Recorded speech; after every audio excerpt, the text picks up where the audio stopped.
Hi friends, welcome to Saritha's vlog. எல்லோரும் எப்படி இருக்கீங்க? நல்லா இருக்கீங்களா?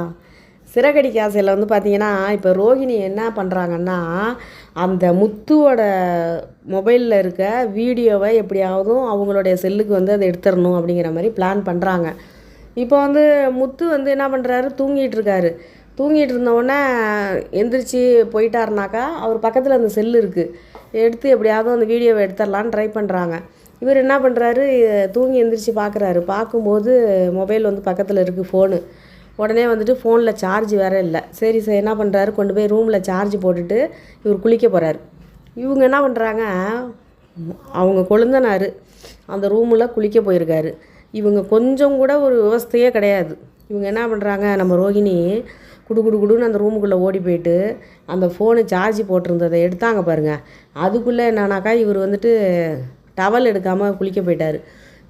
மீனான்னு கிடந்து கத்துறாரு. கத்துன உடனே என்னன்னு கேட்டிங்கன்னா, இவருங்க என்ன பண்ணுறாங்க, அந்த ஃபோனை கையில் வச்சுக்கிட்டே கட்டிலுக்கு அடியில் நவுந்துடுறாங்க. கட்டிலுக்கு அடியில் போயிடுறாங்க.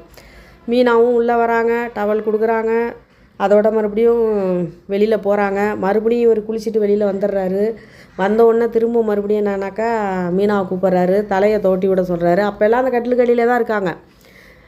இப்போ வந்து இங்கேயே சாப்பாடு எடுத்துகிட்டு வந்துடு, எனக்கு டைம் ஆயிடுச்சு, நான் இங்கேயே சாப்பிட்றேன், அங்கே டைனிங் டேபிளுக்கு வர லேட் ஆகும்னு சொன்னோன்னே மீனா அங்கேயே எடுத்துகிட்டு வந்து ஊட்டி விட்றாங்க. இது எல்லாமே நடக்குது.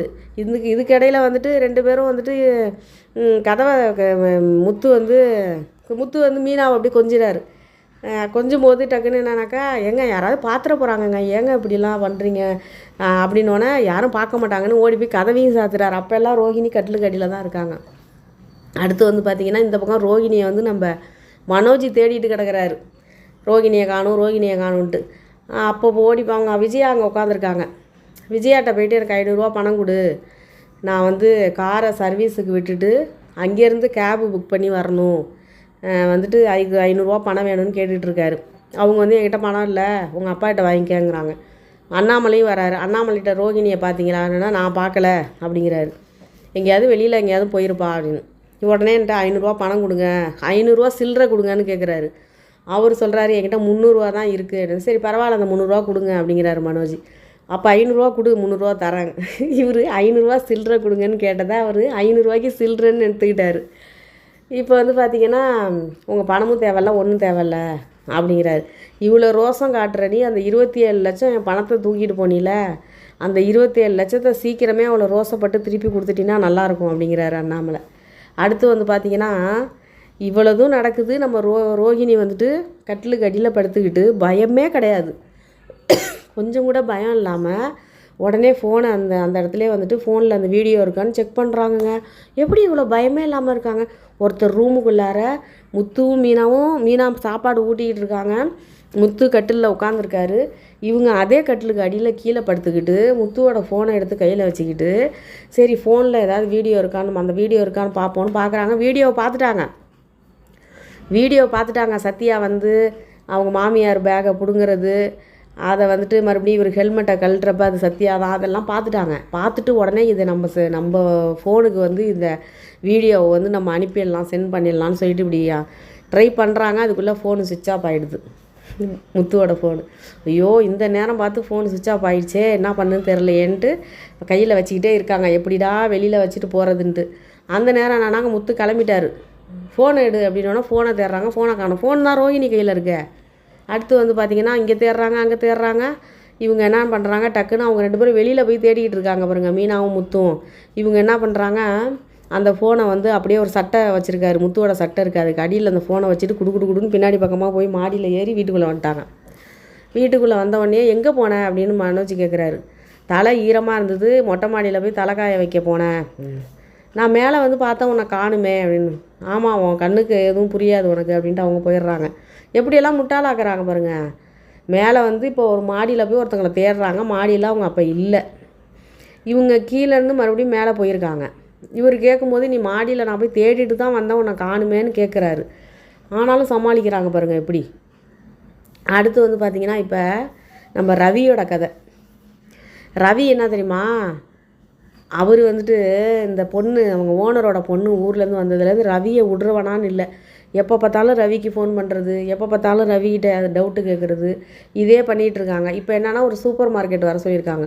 அங்கே வந்து ப்ளைட்டு ஹோட்டலில் சாப்பிடுவாங்கள்ல தட்டு, அந்த தட்டெல்லாம் டிசைனாக இருந்தால் தான் நல்லாயிருக்கும் அப்படி சொல்லிவிட்டு அது தட்டு செலக்ட் பண்ணுறதுக்கு நம்ம ரவியை வந்து அங்கே ஒரு சூப்பர் மார்க்கெட்டுக்கு வர சொல்லிட்டாங்க. நீத்து இருக்காங்களா அவங்க, இப்போ நீத்துவும் அங்கே வந்துட்டாங்க. 2 பேரும் சேர்ந்து அங்கே ப்ளைட்டு செலக்ட் பண்ணிகிட்டு இருக்காங்க. அந்த இடத்துல பார்த்து நம்ம ஸ்ருதியோட அம்மா அங்கே போயிடுறாங்க. அந்த சூப்பர் மார்க்கெட்டுக்குள்ளே குக்கர் பார்க்குறதுக்கு போயிருக்காங்க. இப்போ ரவியோட குரல் கேட்டவொன்னே பார்த்துட்றாங்க. பார்த்துட்டு ரவிகிட்ட வந்து இங்கே என்ன மாப்பிள்ளை பண்ணுறீங்க அப்படின்னோன்னா, இல்லை ஹோட்டலில் வந்துட்டு ப்ளைட்டு வந்து வாங்கணும்னு ஓனரோட பொண்ணு சொன்னாங்க, அதுக்காக வர சொல்லியிருந்தாங்க. நீங்கள் அங்கே செஃப்பாக தானே இருக்கீங்க, நீங்கள் எதுக்கு இதெல்லாம் செலக்ட் பண்ணணும், நீங்கள் எதுக்கு இங்கே வந்தீங்க அப்படின்னு இவங்க கேட்குறாங்க. இவங்க மூஞ்சை பார்க்கணுமே, கொடூரமாக வச்சுருக்காங்க. இவர் அதுக்குள்ளே அந்த பொண்ணு வந்துடுறாங்க. வந்தோடனே அறிமுகப்படுத்துகிறாரு, எங்கள் ஓனரோட பொண்ணு இவங்க தான் இப்போ இதுக்கப்புறம் ஹோட்டல் மேனேஜ்மெண்ட் பார்க்க போகிறாங்க, இவங்க தான் என்னை வர சொன்னாங்க, நான் அதுக்காக தான் வந்தேன் அப்படின்னு சொல்லிட்டு அறிமுகம். ஆனால் அவங்க வந்துட்டு அவங்களுக்கு கடுப்பு, நம்ம பொண்ணு இருக்க வேண்டிய இடத்துல அவருக்காக அடித்து சிரித்து பேசுகிறா, இவகிட்ட வந்து மாப்பிள்ளை வேற பேசிக்கிட்டு இருக்காரு, இது சரியில்லையே அப்படின்ட்டு. அதுக்கடுத்தது என்னென்னா ரவி சரி ஓகே அத்தை நான் போகிறேன், அவங்க கூப்பிட்றாங்க செலக்ட் பண்ணுறதுக்கு, நான் போகிறேன்னு அவர் போயிடுறாரு. இப்போ உடனே கோல் மூட்டுற வேலையை ஆரம்பிச்சிட்டாங்க. ஸ்ருதிக்கு கால் பண்ணி எங்கே இருக்கேங்கிறாங்க, அவங்க ஸ்டூடியோவில் இருக்கேங்கிறாங்க. உடனே நான் உன்னை பார்க்கணும், நான் வரேன் அப்படின்ட்டு இப்போ கிளம்பிட்டாங்க அங்கே கோல் மூட்டி விட்றதுக்கு. இப்போ அங்கே போனவொடனே ஏற்கனவே ஸ்ருதி அந்த பொண்ணு மேலே கொஞ்சம் கோவமாக தான் இருக்காங்க. ஏன்னா பாதி சாமத்தில் ஃபோன் பண்ணி பேசுகிறதெல்லாம் பார்க்கும்போது இப்போ இவங்க போய் என்ன வேட்டு வைக்க போகிறாங்கங்கிறது தெரில. ஆனால் அந்த பொண்ணு பண்ணுறதும் கொஞ்சம் ஓவர் தான். இப்போ என்னன்னு கேட்டிங்கன்னா, அவர் செஃப்பு, சாப்பாட்டு விஷயமாக சந்தேகம், அந்த இதெல்லாம் கேட்கலாம், எல்லாமே பண்ணலாம், அது ஓகே. இவங்க போயிட்டு ஹோட்டலில் உள்ள திங்ஸ் வாங்குறதுக்கெல்லாம் ரவியை கூப்பிட்டுட்டு திரியணும்னு என்ன இருக்குது? அதுக்கு ரவி போகிறது தப்பு. அடுத்து வந்து கேட்டிங்கன்னா, சரி கூப்பிட்டாங்க, ஓனர் பொண்ணு கூப்பிட்றாங்க, போய் தான் ஆகணுங்கிறது போயிருக்காரு. இவங்க வந்து இதை வந்து சரி அவங்க நார்மலாக ஸ்ருதியை வந்துட்டு லவ் பண்ணி வீட்டை எதிர்த்துட்டு கல்யாணம் பண்ணிக்கிட்டவர் இந்த பொண்ணுக்கிட்டே அவர் சுத்த போகிறாருன்னு அவங்க நினைக்கணும். அவங்க உடனே அதை வந்துட்டு பொண்ணுக்கிட்ட வந்து மூட்டி விட்றதுக்கு அவங்க எப்படிடா பிரிக்கணும்னு தானே நினைக்கிறாங்க. ஒன்று ரவியும் ஸ்ருதியும் அவங்க வீட்டில் வந்து இருக்கணும், ரவி வீட்டோட மாப்பிள்ளையாக இருக்கணும், இல்லைன்னா வந்து ஸ்ருதி வந்து ரவியை விட்டுட்டு வந்துடணும். இதுதான் அவங்களுடைய கனவு. இப்போ இதோட இருக்குது. ஸ்ருதிக்கு ஃபோன் பண்ணி நான் வரேன்னு இருக்காங்க, அங்கே போய் என்ன சொல்லுவாங்களோ. ஸ்ருதி ஒரு வேளை ரவியை விட்டு கொடுக்காம பேசிவிட்டு அதுக்கப்புறம் வீட்டில் வந்து சண்டை போட்டாலும் சண்டை போடுவாங்க ஸ்ருதி. பார்க்கலாம் என்ன நடக்குதுங்கிறது.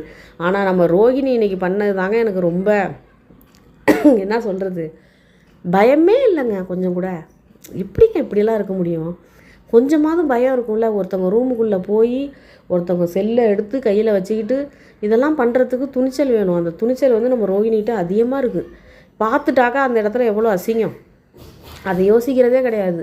அவங்களோட காரியம் முடியணும். அவங்க என்ன யோசிக்கிறாங்கன்னா, இந்த வீடியோவை மட்டும் இப்போ வந்து நம்ம வந்து எடுத்து வெளியில் நம்ம மாமியார்கிட்ட காட்டிட்டோம்னா இப்போ வந்து மீனாவை வந்து கழுவி ஊற்றுவாங்க, மீனாவை வீட்டை விட்டு துரத்துறதுக்கு அந்த விஷயமாக போயிடுவாங்க. நம்ம பக்கம் வந்து இப்போதைக்கு வந்து பிரச்சனை எதுவும் பண்ண மாட்டாங்க. கிறிஸை தத்து எடுக்கவும் இங்கே விட மாட்டாங்க.